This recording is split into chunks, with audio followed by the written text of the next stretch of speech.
Good morning. What I'm going to talk about today is small and medium enterprise finance.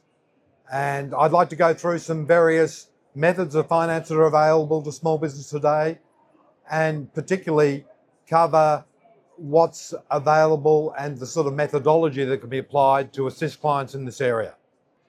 What I'm going to cover today is firstly the finance revolution that we've seen occur, trade, credit and how small businesses finance their customers.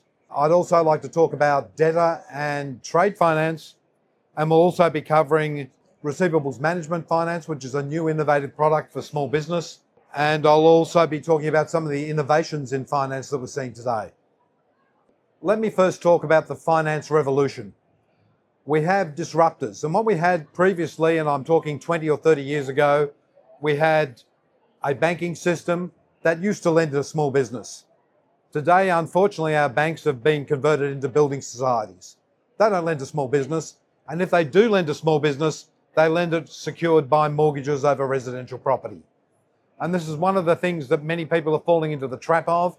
Business is a risky situation, and risking your personal assets to secure your business is not necessarily a great strategy for moving forward, particularly as we are in very uncertain times. And let me illustrate how that works.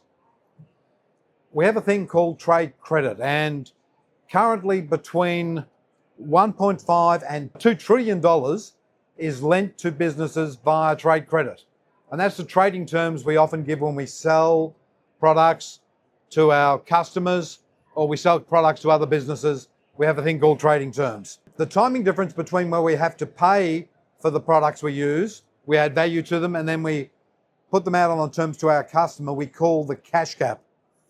And this is normally expressed in what we call the cash conversion cycle. And this is a terribly important thing that many small businesses don't understand. Now, what I'm going to show you are a couple of circular diagrams here, because to my way of thinking, finance is a circular operation. Often when we see banks giving term loans or perhaps overdrafts, what they do is they give us a big pond of money and we eventually spend it down. The sort of funding that I think small business needs is a rotating funding where we spend, receive income, and can go in a cycle so the funding cycle can match the growth of our business. Now, here I talk about the cash conversion cycle, which is a terribly important item. Let's say, for example, you had debtors of $250,000 and you had a cash conversion cycle of 45 days. That's meaning that your clients are paying you 15 days into the following month of a 30-day cycle. So you've got your outstanding for an average of 45 days. With a client, we implemented the dunning process, which is a process for automated collections. I've written a white paper on the dunning process, and if anybody would like to get a copy, I'm happy to mail it to you. The dunning process enables you to build a collection cycle that you can run through continually. And this particular client had $250,000 in outstandings. They brought their debtor days down from 45 to 30 days, and that actually gave them an extra $80,000 in working capital. So looking at how you manage your receivables is a very important part of small business strategy. Now, what I use normally to accelerate this cycle is a thing called debtor or invoice finance. It once again is a circular position. And what that does for you, it means that when you draw an invoice, a debtor funder will give you up to 90% of the value of that invoice day one. Then when your debt is eventually collected, where the receivable is paid, that the balance of 10% is remitted to you, less balance and charges. This is a very effective, low-cost way to finance business growth. I see so many businesses taking out expensive unsecured cash flow loans. Debtor finance is roughly half the cost of many of the cash flow loan providers. So what happens, we see people find that cash flow gets a little tight, particularly when you grow, because if you take your business that has $1 million turnover, it'll possibly have, say, $200,000 in receivables, which means you need a minimum of $200,000 in working capital. But as you grow your business, which is as you scale up, let's say we take that business to $2 million worth of turnover, we have a $400,000 worth of receivables. We need $400,000 worth of working capital to do that. So a product like debtor finance stops that drain on working capital and changes your liquidity. Many businesses where I've implemented debtor finance, we have their clients losing sleep at night, worrying about cash flow. It's not actually cash flow. They don't have a cash flow problem. They have a liquidity problem because they just do not have enough working capital to run their business. Implementing debtor finance can change that cycle and changes the way many businesses can then grow, particularly because they had the addition of liquidity. So that means that they can use the liquidity they've gained from debtor finance to pay suppliers early, pick up supplier discounts. There are many benefits a business can use. So one of the tools I use to shorten the cash gap, and the cash gap being when I have to pay my suppliers until I actually get paid, is debtor finance. And the other tool I use is a tool called trade finance. So debtor finance funded my receivables here. Trade finance is basically a facility to pay my bills, but more or less to extend the terms that I have to my creditors. So in the simple process that trade finance follows, let's say that I have to pay, and I'll use an example of a concreter that I have as a client. He has to pay for his concrete at 30 days. But he works in the building industry and often he doesn't get paid by his builders until the job's complete, and then the trading terms with the builders may mean he does not get paid for 60, 70, 80 days. So he needs an enormous amount of cash to cover that cycle. With trade finance, he can have a trade financier that will pay his concreter at 30 days, normal within his terms, and extend those terms to another 60 days. So he's closed his cash gap by extending his terms with his suppliers to match the terms he's getting out of his customers. So this means he shortens the amount of working capital he needs. Trade finance is a very effective tool. The other tool is a product called Receivables Management Finance, and that's a tool that's designed specifically for small businesses. And the easy way to explain how this works, I had a diesel mechanic, and this diesel mechanic used to go around to building sites. He was a one-man show. He was grossing 200K a year, but he would go to a builder, fix their diesel pump on site or their concrete pump, write out an invoice on his little duplicate book and hand it to them, and then move on to the next site. What happened is he had no back end to manage his situation.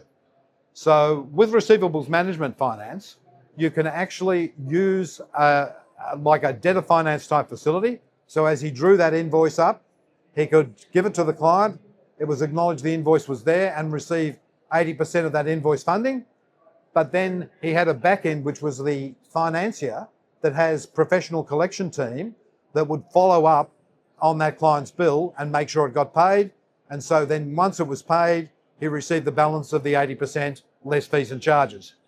This situation is, makes it very easy for a small business to grow without increasing headcount, without worrying terribly much about their cash flow, because they've managed to get some liquidity. They can do what they do best, which is fixing diesel pumps in this case, and they don't have to increase their headcount.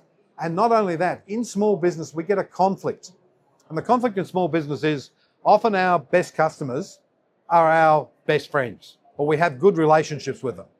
And so therefore it can become quite difficult to ask for payment.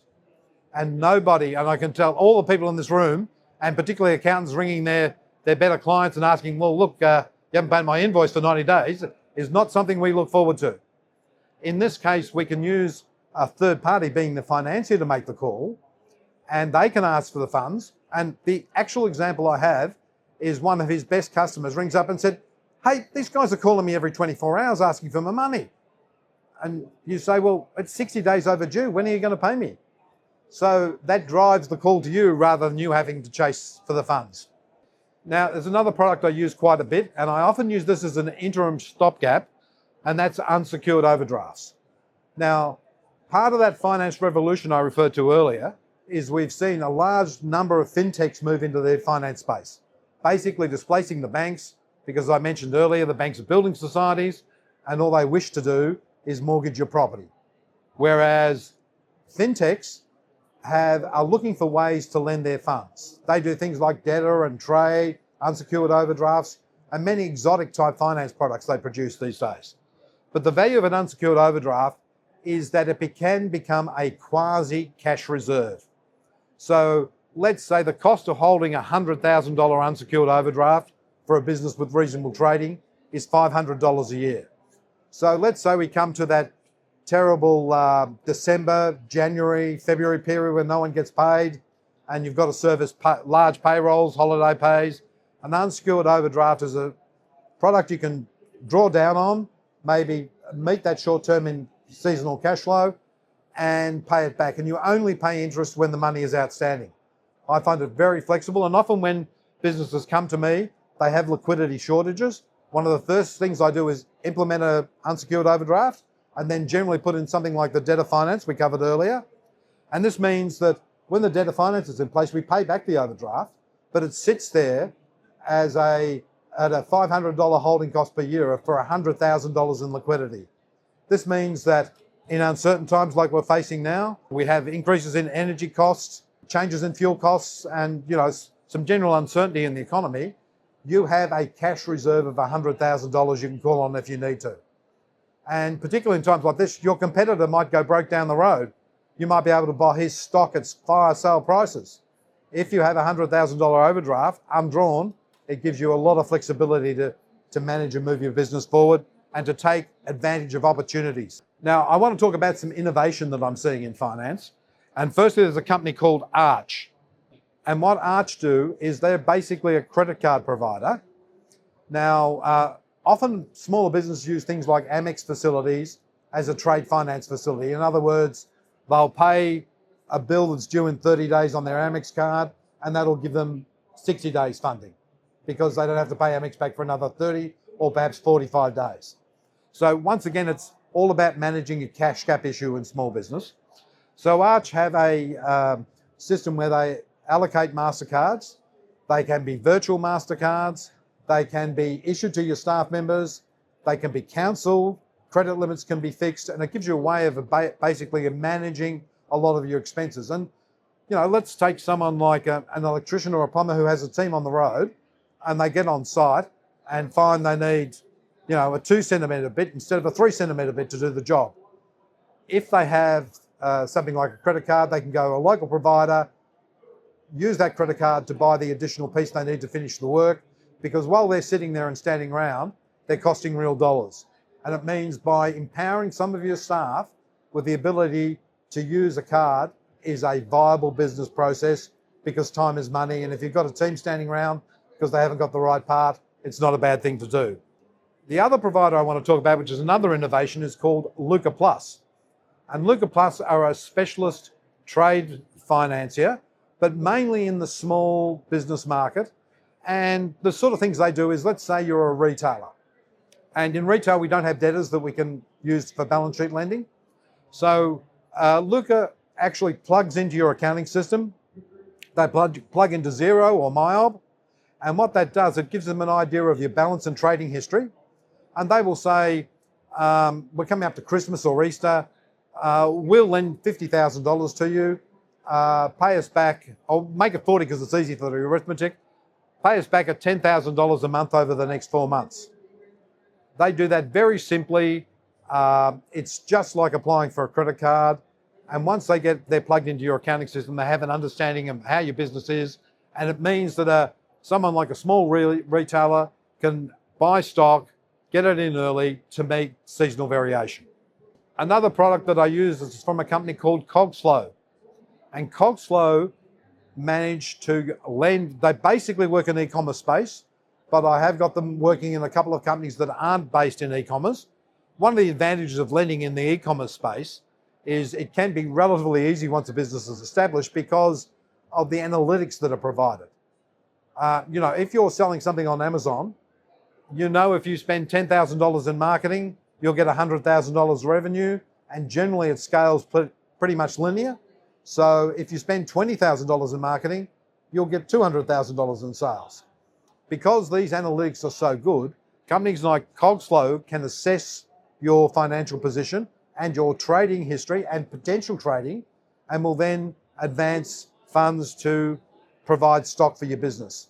And what they do is they put a charge over that stock, and it's not the cheapest funding around, but it can be very flexible if you have a good high margin product. Now, the last bit I want to talk about is if you're going to fund small business, you don't need products.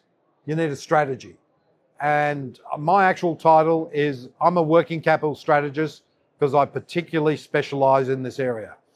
And what you need to do is you need to review and understand what your client requirements are, build a business case and a financial case to get them the funds, get them approved and provide those funds to the business, and then consistently monitor. And as you noticed when I had the debtor and trade finance, these are circular propositions because these sorts of funding situations can grow as you grow. If you have $500,000 worth of debtor finance and your debtors grow to $1 million, an approval for an extra $1 million worth of debtor, for the extra $500,000 of debtor finance is very easy to obtain.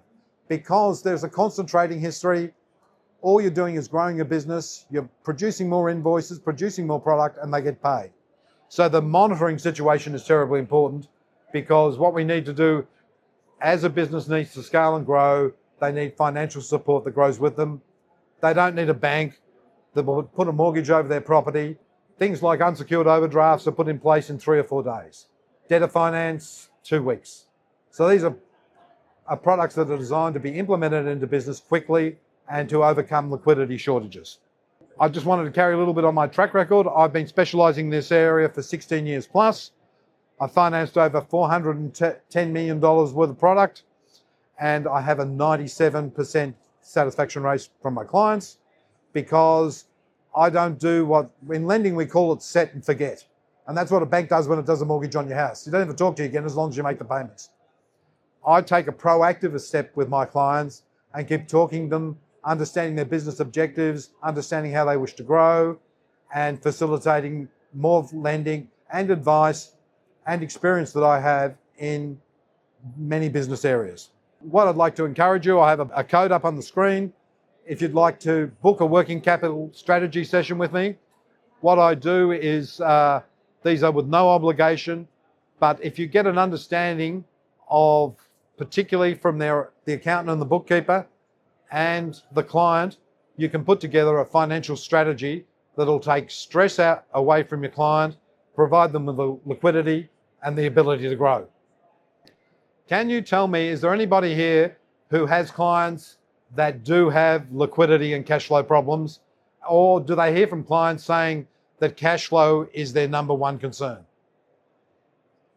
I'm getting a few nodding heads and a few hands up. Yeah, this is a common situation. In most cases, I can provide solutions to this that are viable and will enable their businesses to grow. Thank you very much.